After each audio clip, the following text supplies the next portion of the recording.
All right, so here we are in an unmoderated format. So I'm just going to start by introducing myself. I'm delighted to be here with Tom Wright of the Brookings Institution. He will introduce himself. My name is Stephen Wertheim. I am a senior fellow in the American Statecraft program at the Carnegie Endowment for International Peace. I believe I'm also a visiting faculty fellow at the Center for Global Legal Challenges at Yale Law School, although as you can maybe see, the town behind me is Washington, D.C., so that's my full-time job at this point.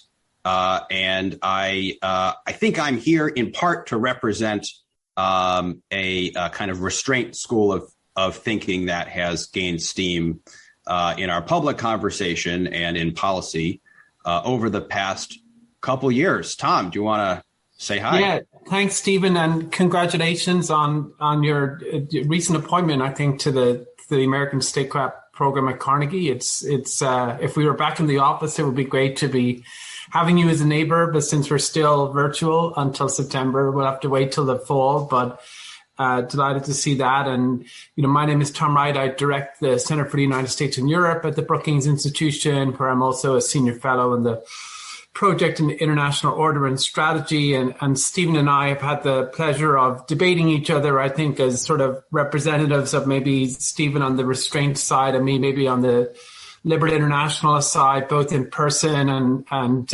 in print over the last couple of years. So really looking forward to today, although it's unmoderated, so it'll be less of a debate and hopefully more of a conversation. But Stephen, I think we had talked about maybe getting, we want lots of things we want to touch on, obviously Afghanistan, China, NATO, all of that. But I think we talked about maybe just starting out, 6 months or so into the Biden administration from each of our perspectives.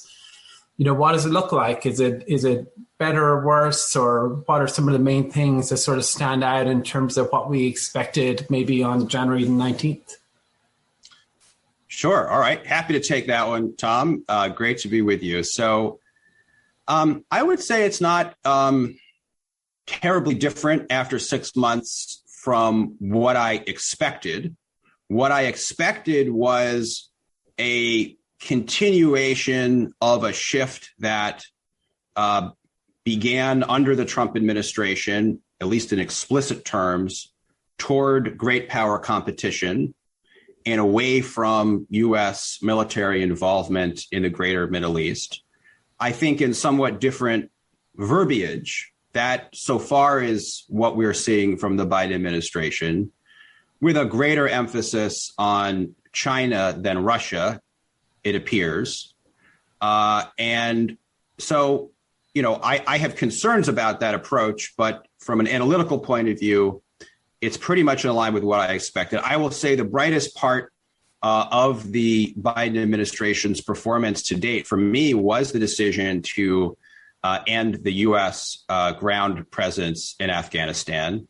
It was not obvious that this is what the Biden administration was going to do, not least because in the campaign, it didn't signal such a decisive approach to ending the U.S. war effort, at least in its ground war capacity. And I thought the language that Biden used to explain himself, to explain his reasoning, saying that it was essentially unacceptable for the United States to engage in forever war, is quite significant. And that logic, I think, applies to a few other cases, which we can talk about as well. So I see some potential there. But obviously, I'd like to see the United States play a significantly smaller military role in the world. And as much as I like what the administration is doing with respect to Afghanistan, I'm not particularly sanguine about its willingness to actually downsize the U.S. military role in the world. So how do you see it, Tom? Yeah, I think, I think like you, it's broadly in line with what I expected, but there's a couple of things I think that were a little bit surprising. I mean, we'll probably differ in how we, welcome it or not. But to me, I thought it was interesting on China. I don't think it was obvious in November that they were necessarily going to take the tack on China that they were going to take. I mean, there was definitely going to be people in the administration who were arguing for a competitive approach toward China, particularly on technology and wanting to pivot more dramatically to the Indo-Pacific. But it was also possible that that would be pretty contested. And there was some evidence that Biden himself, was sort of open to both positions and, needed to be persuaded on them depending on the circumstances, which is pretty normal. But then he, I think, did actually take a decision to go sort of very much in a particular direction. And we have a team, I think it's a very strong team in Asia, but, it's a team that I think is sort of primarily, believes that the US ought to be primarily focused on the Indo-Pacific. They are, I think, quite worried about Xi Jinping and China. I think it's a more nuanced position that's often caricatured. I mean, they believe that there will be continued diplomacy and that there needs to be cooperation in certain areas. But I would say they have a greater degree of urgency maybe than one might have expected at the beginning. And that has been sort of the organizing principle to the extent that there's been one. And Biden himself, I think an interesting thing, and you mentioned it in Afghanistan, but I think at the beginning of an administration, analysts often look at the advisors or who's in this position, who's in that position. And sometimes they forget about the president, who is, of course, the most important person in their own administration. And as time goes on, the president, usually whoever it is, it can take quite a while on certain occasions, but they sort of acquire a voice and an opinion, and that begins to drive things. I think that's happened pretty early with this president, actually. I think he is, he's beginning to do that. I think on Afghanistan, that was him. If it wasn't for him, I think they probably would have kept a small force, in there. But I think he, obviously has been engaged with this issue. He's been in Afghanistan many, many, many times. And of course, his son served in combat, and I think he's been maybe of the view that Obama's initial sort of surge was a mistake. I'm not sure how much it applies to other theaters actually with him, but I think he this was something he strongly felt, and it was sort of the decisive intervention. So I think it's been interesting, but I think yes, mainly sort of Indo-Pacific. The other thing that's really stands out, which I think they're still working through, is on economics, where they do on trade and the international side. I'd say it's, they're going in a different direction. I don't think they fully know exactly where that's going to end up. I think the tax piece was very positive. It showed how if you think about the international economic agenda a little bit differently, you can make big progress. It doesn't necessarily have to be on free trade agreements and tariff, reduction and regulatory alignment. So they got the beginning to this deal at the G7 on international tax. But I would say there's still a lot of questions internationally about what that means. So, yeah, I think, a good sort of start. But the other thing that's sort of hovering in the background is, is this the beginning of a new period of internationalism, or will we see a return of America first? And I guess my sort of concern, particularly on Europe, is that I worry that any progress could be easily reversed. And I think, we need to think about this period of time as a relatively finite period of time. May or may not be finite in terms of 3.5 years, but let's just assume it is, and Trump comes back or DeSantis wins in 2024, the question really is, what could we have done now that will actually transform, the alliances or the general situation so that Europe or others are more resilient and more capable at the end of it, less susceptible maybe to political shocks from over here than they were a few years ago. And I'm not sure I see that yet, actually. And so I think to me, the Europe piece is a bit more of a return to the Obama era, whereas the Asia piece, I think, is more of a departure, and the economic piece from Obama. Well, that sounds pretty good to me. So I'm getting worried that we're going to agree too much. Oh, I doubt it. So let me try to stir the pot a little bit. So I was reading your very perceptive piece in The Atlantic on the Biden doctrine.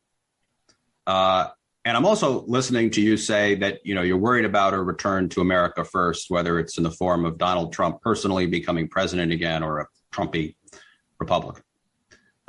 Shouldn't you be pretty happy with not just the trajectory of American foreign policy so far under Biden, but also under Trump himself? And thus, why would you be so worried about the return of Trump? Because it was under Trump that great power competition became a paradigm, became ubiquitous in the bureaucracy and in the public debate, enshrined in the National Defense Strategy in the Trump era Pentagon.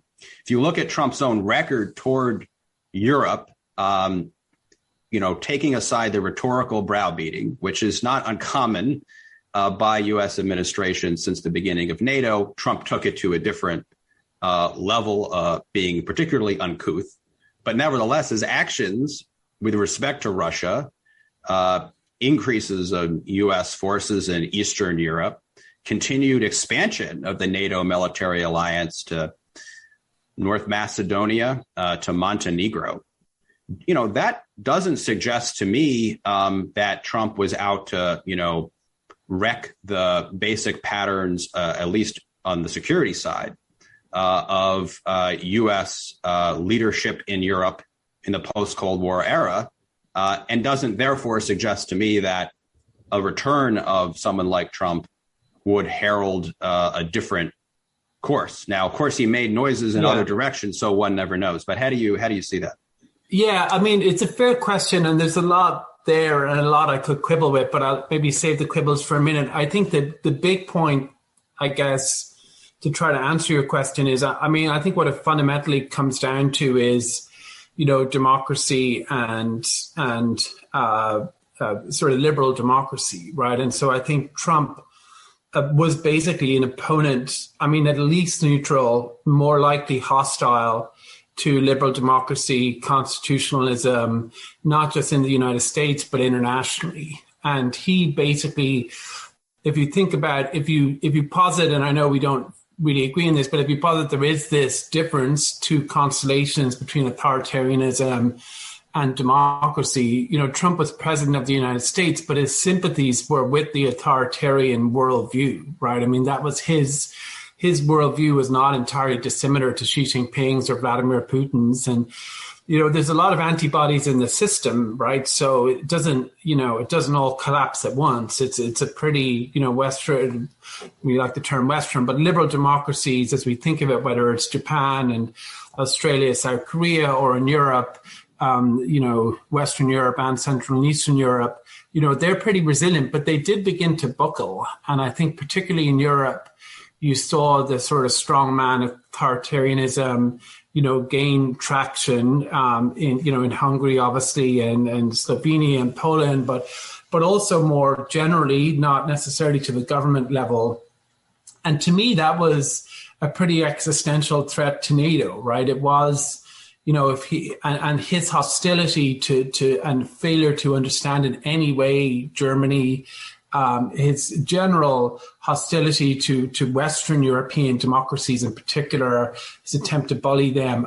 To me, that was all hugely concerning. And, yes, I've written in favor of focusing more on great power competition, but always really with an eye to what the U.S. is sort of representing, right? And is it for a set of imperfect and incomplete sort of value system that tries to lay a certain sort of floor or a benchmark of things that we aspire to and work toward internationally, or is it more of a law of the jungle sort of free for all in which these things are sort of used sometimes instrumentally to beat someone else over the head with? I think Pompeo represented that, maybe a lot in his diplomacy, where it doesn't actually really matter. And the U.S. is perfectly willing to go along with egregious abuses of human rights or, authoritarian takeovers. And so that would be the main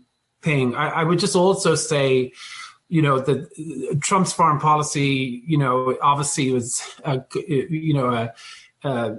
something we all studied quite a lot. I mean, he never really bought into the great power competition thing. Like he never mentioned it really, even when he introduced a national security strategy. So you always had these two tracks. I mean, I think Trump always believed, the main threats were immigration, trade, maybe initially sort of nuclear weapons from North Korea, and sort of terrorism, right? Those are his general, and alliances. He actually thought alliances were a threat to the US as well. Whereas the H.R. McMasters of the world, in the sense that he thought they were trying to take advantage of the United States. Yes. He wanted to reverse that. And then you had the official track, the H.R., track that was all great power competition and all of that stuff. And those were sort of in parallel. Having just, just finished this book on COVID, I would say that it was interesting. A lot of the people we interviewed for this book from within the administration said that he flipped on China in March of 2020 because he felt betrayed on COVID, and so he endorsed a lot of measures that he had previously resisted in terms of balancing against, China. So it's just an interesting trajectory. But no, I think he, to me, is an existential, threat to traditional American foreign policy. But I do take the point that, we now have a 4-year track record, that we can, study. And there are parts of that, obviously, where different elements of the system, were, like particularly in NATO,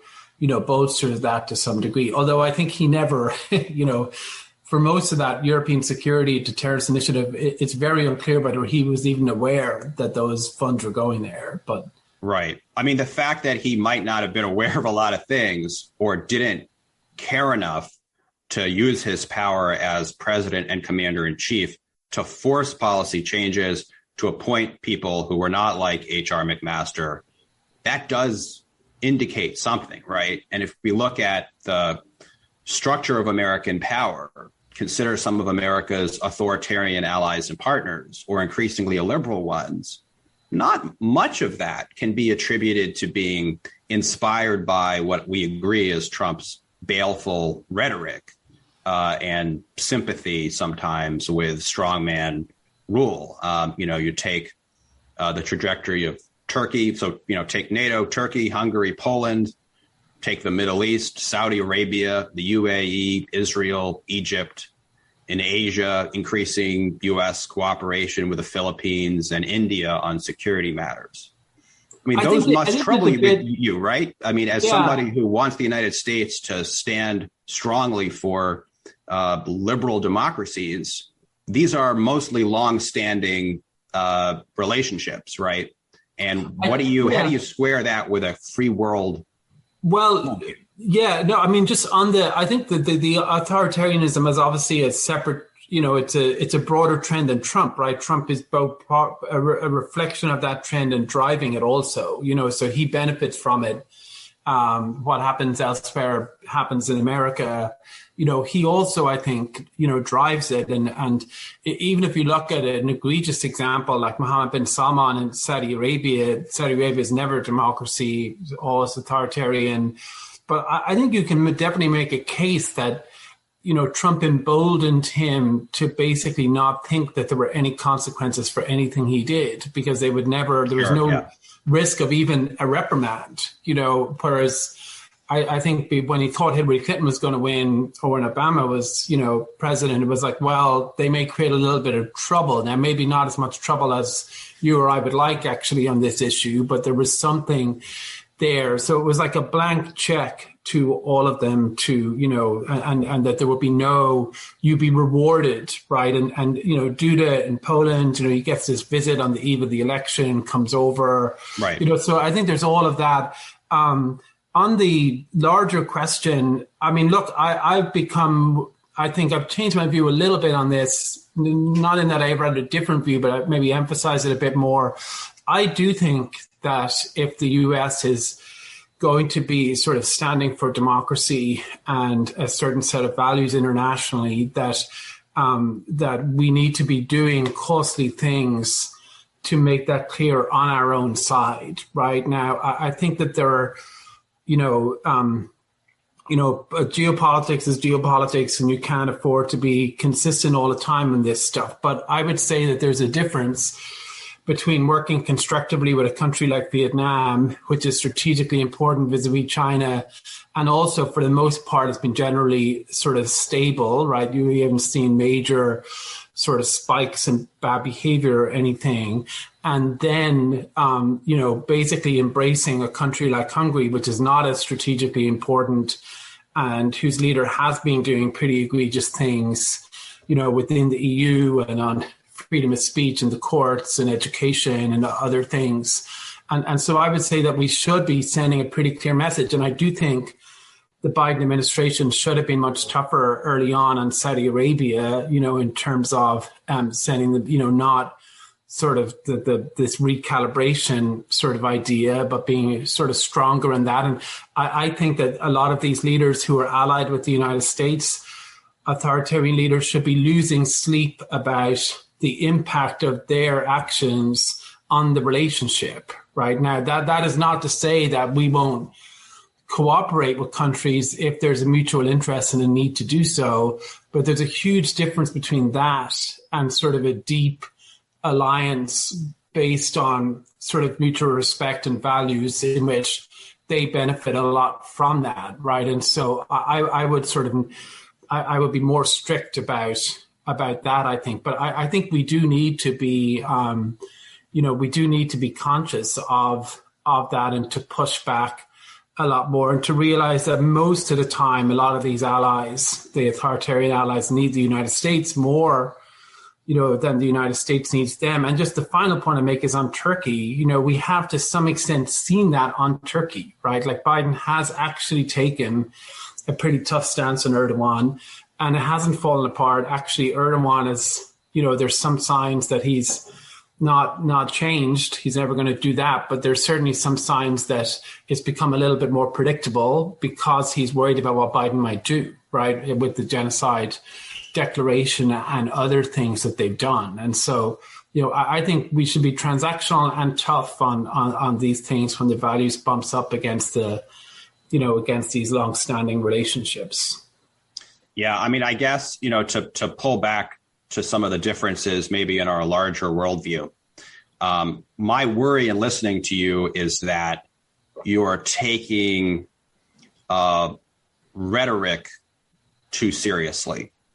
When I look at the actual changes in U.S. foreign policy from, George W. Bush to Obama to Trump, or at least the Trump administration, right, to Biden, with respect to the U.S. record in defending or promoting democracy, liberalism, and human rights, and partnering with countries that don't do that, including one of the most repressive countries in the world, Saudi Arabia, I don't see a huge difference. And I worry that, we can tinker around the margins with Turkey or with Saudi Arabia or something. But to me, that just doesn't seem like the operating principle of U.S. foreign policy is, in fact, to defend democracies as such against authoritarian powers. And, the problem for me is that the United States has overextended itself and identified problems in the world that just don't pose a threat to the United States, and therefore gotten itself into a situation where we have all these relationships that we seem to be wedded to. And so the issue for me isn't that, I think if there's a threat to the United States itself and our vital interests, that is, the survival of the United States, physically, the ability of Americans to be prosperous. Yes, we should have security relationships and take other actions that protect those interests. And that, might be true. I don't think that needs to unfold along strictly democratic lines versus authoritarian lines. If our survival is at stake, that's existential, literally, right? But what makes it gratuitous to me is that we have so over-identified our interests in the world and created sprawling military relationships that, not only have we done that, to me, at a loss to our own security, But then we end up, having these intimate relationships with countries like Saudi Arabia, the UAE, and on down the line, where really we're just going to, we think that these relationships are crucial to our security. I don't think they're not. And so the problem to me is not just hypocrisy. I think hypocrisy is going to be part of the way of the world, right, to some degree. But there's a gratuitousness to these relationships. Yeah. So just on that, I mean, I think there's a great set of questions. There's a lot there. I mean, I think, I might sort of respond by maybe elaborating, I think, what some of our differences are. I mean, I think I'll get to the Middle East point in a second, but I think one difference between us and also Restrainers and sort of liberal internationalists is that, Restrainers, I think, will often identify, the more problematic relationships or track record that the U.S. has acquired over the last number of decades, right? And so when we talk about, democracy, it will be, sort of Iran and like 1953 or Allende and all of that sort of list of things, right? And then in the present day, some of the relationships you mentioned, particularly sort of Saudi Arabia, and it's like how, Pat Porter's book is sort of a lot about this, like how can you say the words liberal international order with a straight face, right, when all of this happens? And I think on our side, we would, I think it's fair that we haven't, that has sometimes not been sort of the focus of attention, right? What we would sort of focus on is what the U.S. has accomplished at the core, right? And say, well, the European Union is the direct result of, U.S. military engagement in Europe, right? It wouldn't have happened without NATO, without that presence. And what you have there is really valuable and it's working. And, the fact there are some troops in Germany, let's not worry too much about that, because actually they would probably cost more here anyway. And that's just a huge benefit. And similarly in Northeast Asia, particularly with South Korea and Japan, you can sort of make a similar sort of argument. And so for us, we feel frustrated sometimes that you guys sort of ignore, the core benefits and sort of assume that would happen anyway, right? And, that, of course, we're in favor of keeping that. No one wants to, cause Japan or Germany or France to implode. And, you would say, well, that wouldn't happen now. You could pull out and it would be fine. But I think that's sort of the, to some extent it would be wrong to say sort of periphery and core, because I don't mean it to sound pejorative, but I think we're sort of placing value and costs on different things, as it were. And I think on our side, of course, I think people want to try to reduce, the mistakes, right? No one is like, let's go and repeat something that, went wrong. I think you would say that's sort of endemic, to the policy. But I think on the other side, I think that I think, and you make it in a very intellectually honest way, but the larger version of restraint, I think, frightens a lot of us because it's sort of a revolutionary sort of change, in terms of U.S. foreign policy, that we believe that will have repercussions on these core sort of accomplishments that we all sort of value so much. And, obviously when you talk to to those countries and pretty much across the political spectrum in those countries, they have a similar view for the most part. And so I think that's what's sort of interesting to me, is that sort of, I don't know if you agree with that framing or not, but I think there's truth in the idea that, different geographies are emphasized. Those who are more non-interventionist will look at the U.S. record in the global South, which is where most of humanity is. So I think that should matter, and recite a list that you began to recite. But I think with respect to the so-called core, I think American power has been pretty good to Western Europe for many decades. But is that everything? And does that actually benefit the United States? You made a good case for the Cold War just now. you made a good case for NATO as long as there was a Soviet communist threat. I don't think you made a good case for continuing U.S. forward deployments and trying to be the dominant military power in each region after 1991. And it's been 3 decades now. So why don't we return to some of this? I want to get, first of all, to the region where I think the U.S. quest for military primacy has proved most destructive. I'm sure you'd agree with that assessment, which is the greater Middle East. And then let's turn more to the core, so-called core, and address European security and the large issue of China now. So with respect to Afghanistan, I mean, this for me is the bright spot of the Biden administration foreign policy so far. I think you were right in what you said earlier, that we see the president himself come out in how he talks about Afghanistan. When he's challenged by reporters, you can tell he has got a core to what he's saying. And that also, by the way, I think came out in his messaging around the European summits a few weeks ago, in defending the value of diplomacy, even with Vladimir Putin. And I thought that was a praiseworthy aspect that was coming. It seemed to be coming distinctly from President Biden himself. All right, so back to Afghanistan. I'm rambling. Do you think that Biden made the right decision to terminate the U.S. ground war in Afghanistan? I certainly do. And are there aspects of it that you would have liked to see the administration handle differently, particularly in light of the recent gains by the Taliban?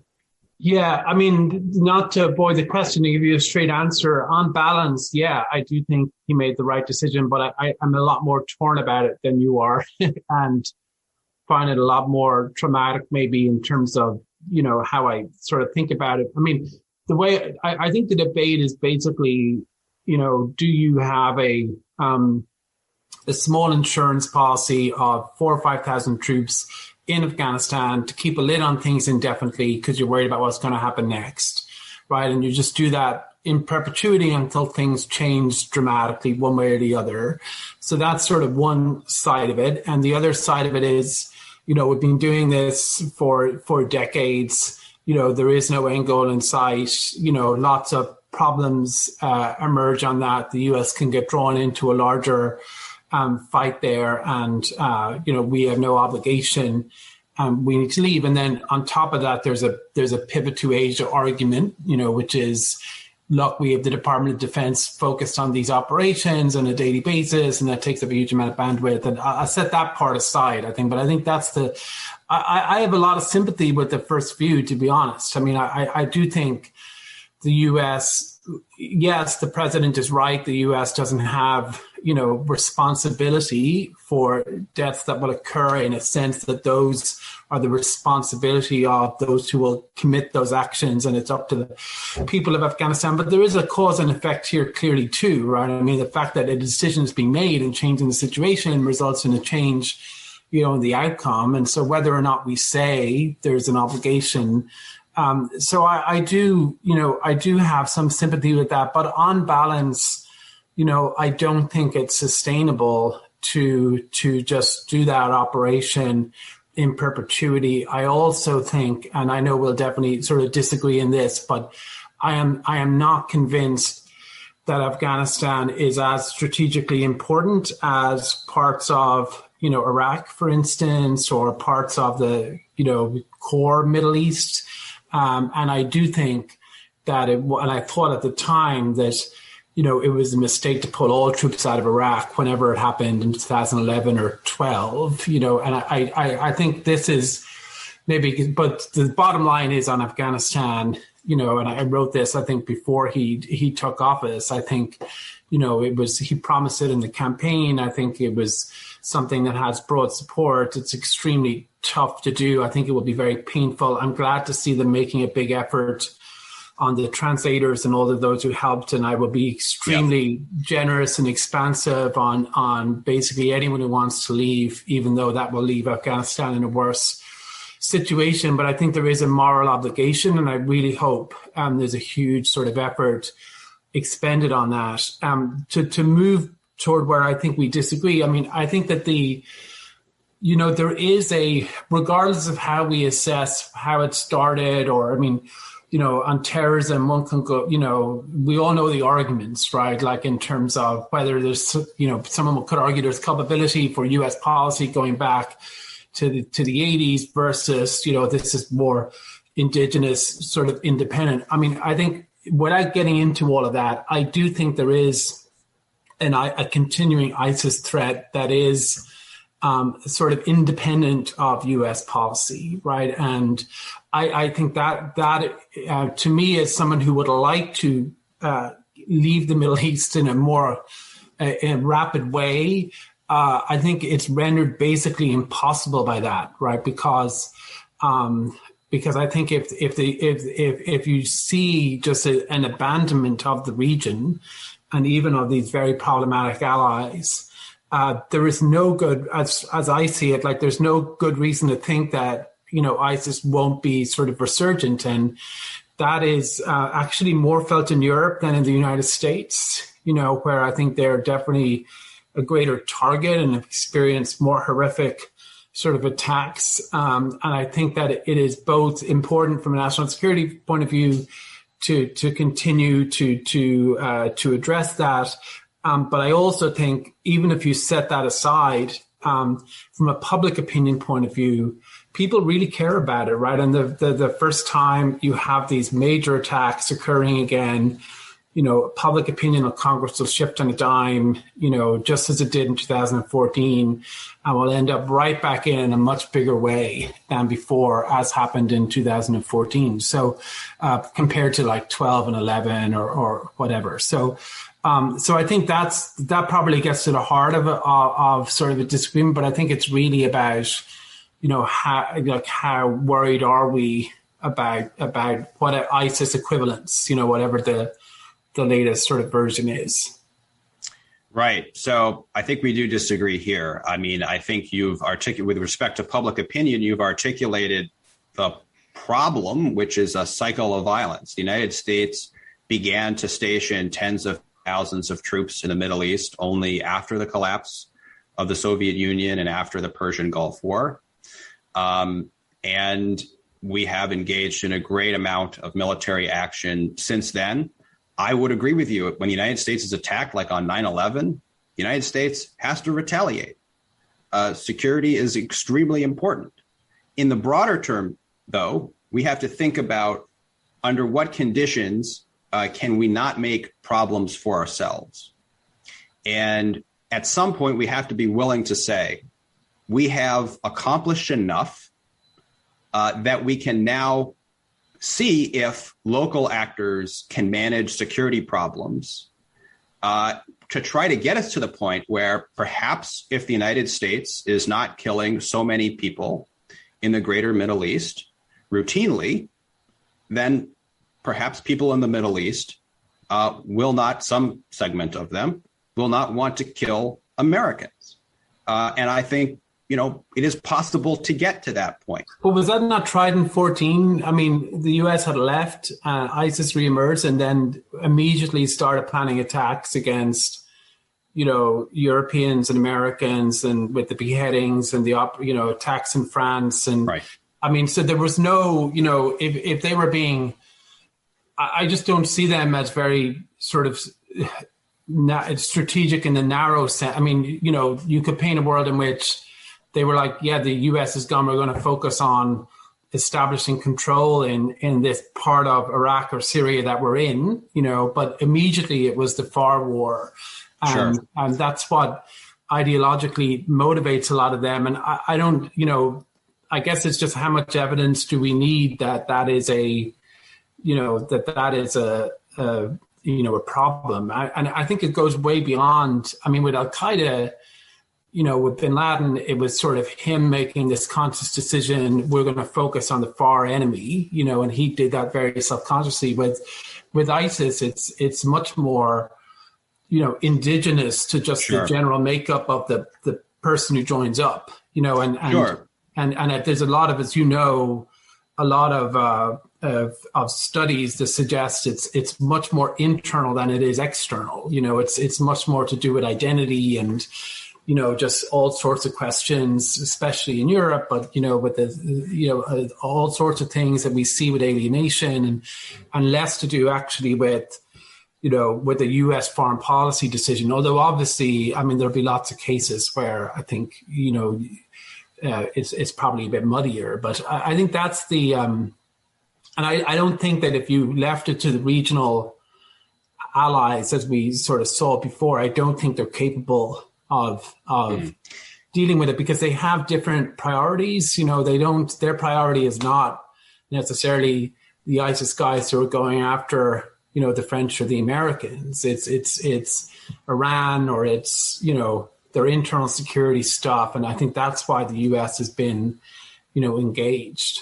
Well, there's a whole coalition of actors, including Iran, that went after ISIS in the first place. So, and also, I think U.S. foreign policy did create a context. You're right about the multifaceted causality of what causes people to radicalize, join a group like ISIS, et cetera. But the destabilization of Iraq has quite a bit to do with the rise of a group like ISIS in the first place. But, I think the key question now for us, 2 decades after 9/11, is how can we extricate ourselves from this situation if we can? I think we'd agree. We'd like to be able to draw down from the Middle East and not face terrorist attacks that would then draw us back in, right? And so at some point, you've got to say, we have, in fact, crushed ISIS. That is true. And if you apply Biden's logic about forever war, which he applied only to Afghanistan and only ground troops in Afghanistan, if you apply that to Iraq and Syria, I think the logic holds there very well. If the United States is going to maintain thousands of forces in Iraq and Syria combined in order to prevent the hypothetical resurgence of the ISIS group, that is not a mission that can be verifiably achieved. And so that seems to me a recipe for forever war as well. Now, we could step back and at least assess whether the Iraqi government, whether the Syrian government and other forces, Turkey, and perhaps if insofar as you're right that the interests of Europeans are affected, perhaps the Europeans would also find an interest in making sure the ISIS problem doesn't reemerge. But when are we going to be able to say, let's accept victory for an answer? Yeah, I don't think look, neither of us have access to the assessments, right, in terms of, and I'm not pretending that I know what what accurate sort of assessments are on ISIS strength or them being sort of reconstituted, but I certainly don't think they're defeated, in the sense that, the Nazis were defeated, gone, and not to come back, right? I think we saw before with sort of victory being declared, and then vacuums being left, and particularly in northern Iraq, and the way it plays out in complicated ways, right? It's not necessarily, I think in Iraq it was, the sort of abandonment, the Iranian sort of influence and the maybe overzealousness there that then pushed people, into a corner where they were susceptible to ISIS. And so this can take a little bit of time, although it obviously happens pretty rapidly. So I don't see that they are, that they have vanished as a force. And I think we do need to be worried, about the threat that they could continue to pose. And I don't think that it's possible to do this without the US. I don't have as much confidence in, in the other sort of powers in the region or the allies in Europe to be able to do it on their own. They don't have, for the most part, a huge amount of confidence to do it on their own. Look, I think there's no, I wouldn't sort of go out trying to overly expand the mission, at the outset. But I think what I'm saying is that, as someone who does routinely write that the US needs to focus more on China and, continue to play an important role in Europe and, is frustrated with a lot of the stuff in the Middle East, as I think everyone is, I haven't been able to go to the point that says, let's just disengage, and that's the primary reason why. I think it is something that is, could easily reemerge at any point, and it's not the 20 years after 9/11 thing. To me, is not the appropriate, because that sort of indicates that was the last attack, and then we've had these 20 years. We've got a lot more recent history, there, and so.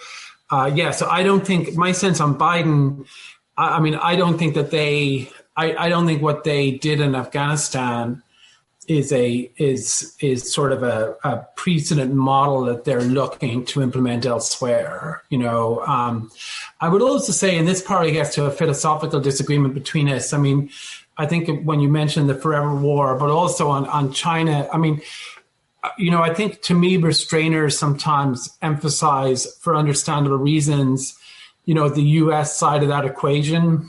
And I know you also would acknowledge that obviously there's another side to it too, but I just think that a lot of this has been foisted upon us, and I think maybe this is a segue to China, but when I hear a lot of the, new Cold War stuff and we're getting, it's always assuming it's sort of American policy choices, whereas of course there's at least one other actor here that is also, Xi Jinping in the China case, that is, that maybe we collectively don't spend as much time, thinking about, and to the extent to which our policies are a little bit reactive.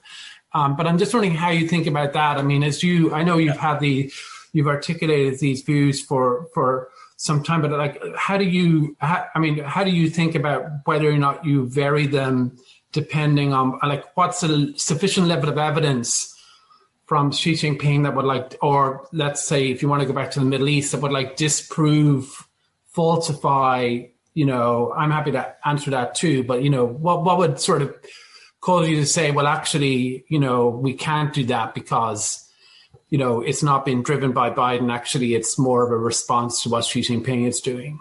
Yeah, that's a great question. I do want to say as a preamble that what you said for the beginning of your answer, I think really troubles me, which is the sense that we're going to pivot to Asia, but also, conditions are not ripe in the Middle East and Europe, which we haven't talked about, for the United States to really draw down.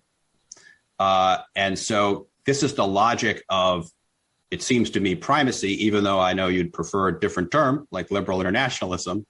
But this is the logic of primacy at work. And I'm very concerned about, if you pivot, you have to pivot from something to something else. And we just haven't been able to do that, even though for more than a decade, starting with the Obama administration. Just not to, sorry to interrupt, but you could argue, and I would, I guess, that it is a pivot from the Middle East, right? Because it's a narrower mission. The U.S. engagement at the region has been narrowed and maybe more focused on that sort of on a small number of things. I know we would maybe disagree about how small those things are, and we all know the list of them, but I think that's what our side would say is that, it is a, and there actually is some redeployment of troops and, that right. There has been, not a de-escalation. I think that's the wrong term just because the region is so disorderly. But I think there has been a shift. And I think you're seeing, that in this administration at every level, particularly in personnel and just with the level of attention and energy. But anyway, I think that, you're right, though, that I think, for many of us, I think that there is a sense that the security situation is still precarious enough that in a way that directly affects, the U.S., that it's just really not really possible, even though I think a lot of people would like to go further if they could. Right. So, all right. So the comment that it's not really possible gets us to your other question, right? Which is that my complaint about people in your camp, who I would say favor primacy, because I like the term internationalist as well. I'm not going to run from that. So my issue is that so often the United States appears to have no choice, according to people like you or H.R. McMaster, that all these problems in the world are necessarily security problems and really grave threats to the United States itself. And my point is really never, maybe except with respect to something like the war in Iraq in 2003, where I think, the United States launched a war of aggression. It's almost never that the United States is the leading actor in, creating conflict or antagonists. I mean, it always takes two, at least, to create that situation. So I wouldn't say that, the Chinese Communist Party has been a nice actor in the world of late. Certainly not. So it's not about assigning moral blame or even causal blame. But I think we constantly put ourselves in the position of trying to pursue dominance basically everywhere in a military sense. We divide regions like the Middle East into friends and implicit or actual enemies. And then we inherit a lot of the conflict that results that has no intrinsic link to the actual interests of the United States. Or we acquire interests, right, by virtue of putting ourselves in these positions that then sometimes do merit a response. But I think of interests in a very different sense. My starting point would be if you can, if you're an alien from outer space looking at the world, what does the United States require to be safe and prosperous, right? Or if you imagine the world as, imagine we could be at a blank slate, from 1991 when the Soviet Union collapsed. So I have a more intrinsic view of interests, and I do get annoyed when people talk about interests that only exist because we may have made mistakes in putting ourselves here or there. I mean, it's a bit of a tangent, but it's worth sort of just focusing on for a second. I mean, I find that thinking very alien to my own because, there's something, I know you don't mean in this way, but there's something very revolutionary to me about the blank slate idea. It's sort of the year zero. And, we can, and actually, it's I'm an immigrant here, obviously, but I think it's a particularly American thing as well. And you often hear with new administrations, it's sort of resets or let's not focus on the past, but,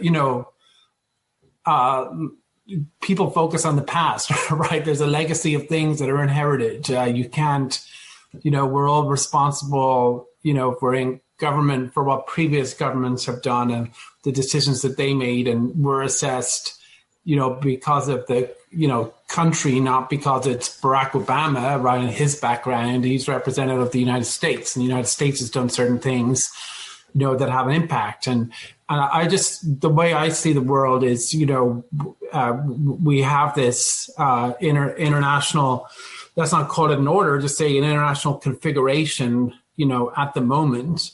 And there's a lot, that can be said for, if not the status quo, at least incrementalism before we really sort of tinker around with that, and I think it's, to me, anything that is, and I know our side is engaged in this, as well on occasion, I think not super effectively for the most part, but when we try for, we're just fundamentally imposing a totally new paradigm, which I think restraint will be, and, disengaging from these alliances, whether it's over a 10-year period or a 1-year period or whatever, I think that's hugely consequential, and I think it and I think to me, and based on obviously what all the allies say, potentially very sort of, destabilizing. So I think it's just it's an interesting, I think it is a more,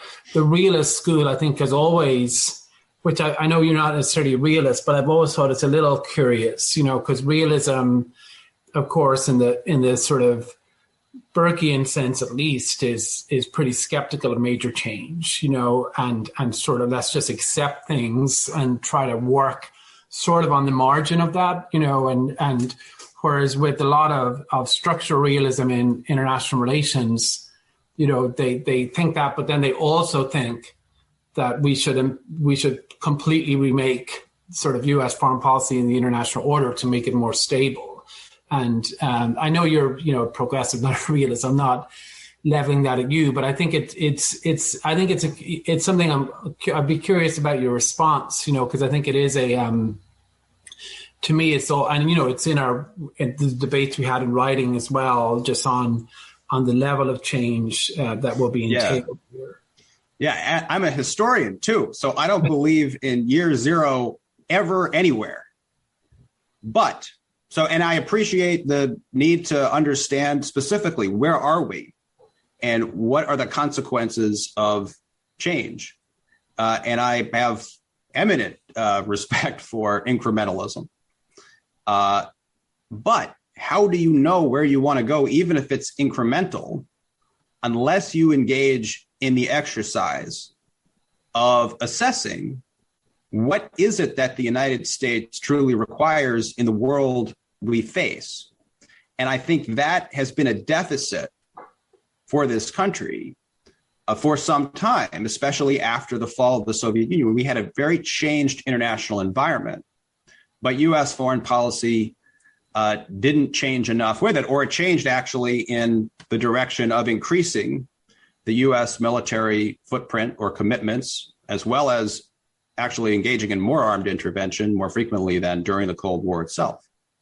And so I think it is indispensable as a thought exercise, right? Not to say, well, I think the world should be like this, absent where we are right now. And so let's just try to bring that about as quickly as possible, willy-nilly. That's not the point, but it is indispensable, I think, to assess what are America's interests, irrespective of what we've done at this point, given the international environment we face, and then try to bring ourselves in a responsible way more in line with the role that we ought to have in the circumstances we face. Yeah, it's a great sort of explanation. I mean, I think if you look at Europe, where, you mentioned post 91, I mean, I would say, and I know we definitely disagree on this, but, I think... Come on, you want to argue with my New York Times piece from a couple weeks ago. I know you do. But, I think it's... I think if you look, including at the military interventions in the Balkans, for the most part, I think Europe is in a lot better position today, than it would have been if the US had sort of washed its hands of Europe. And I think that not just because I worry about what would have happened if Milosevic had succeeded. I think we've seen, those embers of authoritarianism and dictatorship, even with his defeat, but I think they would have been turbocharged, had he been a major sort of actor. But I do think, looking at NATO expansion, or what do we call it, enlargement, expansion, I lose track of all of these terms, but, NATO being bigger, and we all obviously go to the Baltics and other countries there. To me, that's a big success, right? Because what will be happening in Ukraine will be happening in Lithuania, Latvia, Estonia, that these will be zones of conflict. There will be a lot greater instability. And so we still have instability, but it's a smaller, bucket, in Europe, and it's more contained than it otherwise would be, in that, the European Union has lots of problems, but I think it's been an overwhelming sort of success. And I think this maybe is a little bit of a segue just to thing we slightly glossed over at the beginning, but I think it's just on democracy and authoritarianism. But I find it interesting to think about the EU sometimes because, they're not really military. They don't have an army. They engage, to the extent a restrainer would sort of advocate for the robust use of diplomacy and development. I mean, the EU is almost, a shining example of that in action, and yet, it was over an EU association agreement that Russia moved against Ukraine, not over NATO, in 2013. It was the worry about the EU supporting democracy movements and generally standing up for human rights. And with China today, the EU has maybe tried more than anyone else to engage with China and really has worked very hard and been criticized sometimes by me and others for being too naive about how long the lengths they've gone to on that. And for the most part, they feel that they've been spurned and that they have, China moving in a more aggressive fashion, against them. And they're trying to figure that out and how to sort of adjust.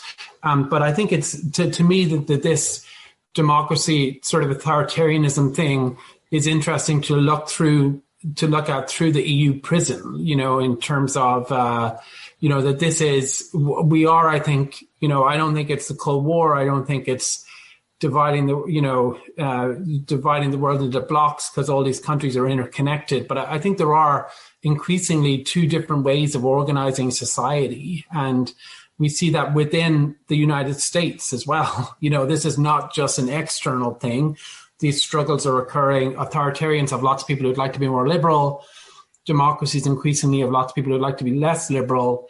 But this is a big sort of struggle, and how we engage in that, I guess, is a major question. And I just, I know we're probably running out of time, but just wondering, I mean, by all means, critique everything I said, but I think also it would be really interesting for me to hear just how do you and Restrainers think about, this the international part of the struggle between whether it's democracy and authoritarianism or illiberal and liberal democracy or whatever I think we know what we mean by it, but whatever you want to call it, like, how do you see that playing out? So I don't want to speak for anybody but myself on this answer or in general. But I'm very concerned, actually, about the way you, even though you acknowledge that the relevant fault line here does run within countries. Nevertheless, I think the attempt to defend the free world, it's against somebody, and particularly against China and Russia. And that framework, which is congruent with great power competition, but puts an ideological gloss on it, to me, that is quite possibly going to be counterproductive with respect to strengthening democratic forces. I get the argument, which is quite coherent, from the middle of the 20th century, that in a world with totalitarian powers, first the Axis powers, then Soviet-backed communism, right, that genuinely did have comprehensively different systems. And we're engaging in armed conquest and political domination. I see the logic then of mounting a defense of the free world in order to defend the larger system. Now that came with costs to our own democracy and some benefits as well. We can debate that, but we probably don't want to spend the rest of our few minutes. Don't have enough time. Yeah, exactly. But today, I think we face a more complicated challenge, and one that will be ill-served by trying to map geopolitical competition onto the struggle for democracy and authoritarianism. I think just to take our own country, one of the causes of our own democratic decay has been the parade of foreign threats and enemies that the American people have been told over decades. These these new set of foreigners are out to get us. I think, and that's been backed by, persistent military action, real violence. I think that's one of the causes, not the only one, but one of the causes of the emergence of a xenophobic and nativist movement with real political power in this country in the 21st century. So I worry about, the attempt to then apply the same kinds of rubrics to China and Russia in this starkly ideological way in which you do. So my view of, I do think it's important to do, as Biden says, demonstrate that democracy can deliver. And I think that's best done by making democracies deliver. And some of the initiatives he wants to undertake that we agree with, like, adjusting the global economy, making sure that we can shut down tax havens, set global minimum taxes. Those are good steps, right, that require international coordination and collaboration. But to, make this, to bind up the issue of democracy with a military contest with China and Russia, I fear that is actually prone to weaken our own democracy. And just look at the way Trump himself led the charge against China over the course of his administration. Not exactly giving me confidence that a long-range, intense security competition with the world's number 2 power is going to redound to the benefit of liberal democratic forces in our own country. But what if, as happens all the time, countries are, everyone's under these pressures from a mix of internal and external, but they want assistance, or, I'm thinking of a few different examples, like the Australians, for instance, very much the target of Chinese coercive activity. Is standing with them on this stuff and trying to push back, because a lot of countries are much smaller, obviously, than the US, and that more vulnerable to Chinese coercive pressures, or in Europe with Russian, attacks and interference, as we saw in the UK, but also, Belarus, lots of different sort of examples. And even on, I know something that's a favorite of progressives, and, I favor too, but it's interesting in this context on corruption, anti-corruption legislation.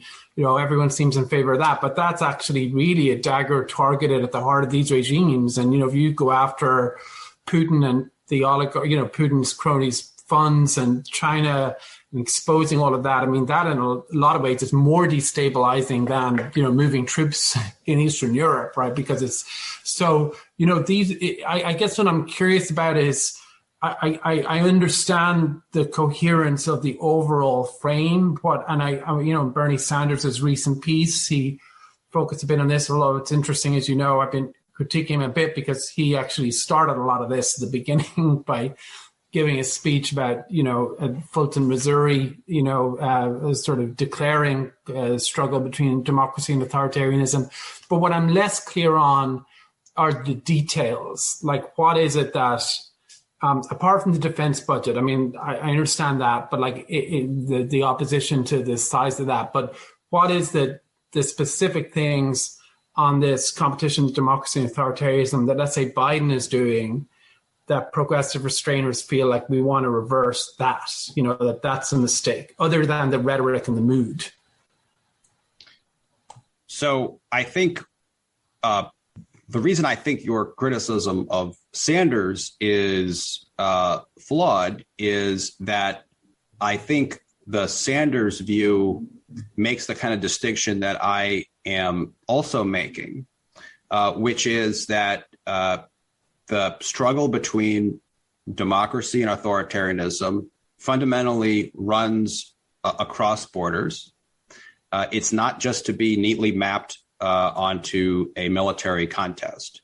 And in fact, I would be supportive of a number of actions multilaterally that would constrain Chinese and Russian behavior, including on corruption, including on trade.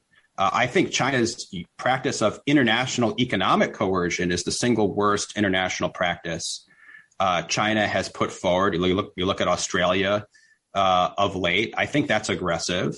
I'd be perfectly willing to do more and consult with others to help. Where do we disagree, though, then, on the actions? I mean, I think where we disagree is on the military element, right? I think I would reserve that instrument for security threats to the United States. And I think we should be careful about lumping all kinds of behavior together that China in particular practices. But the democracy the Chinese record on is not really military. I mean, as you know, like when Biden talks about it, it's never linked to, it's rarely linked anyway to defense policy. I mean, the defense policy piece is much more traditional. The new piece is the gray zone stuff, the anti-corruption, counter-coercion, counter-illicit interference, all of that stuff. Yeah, but the military actions are,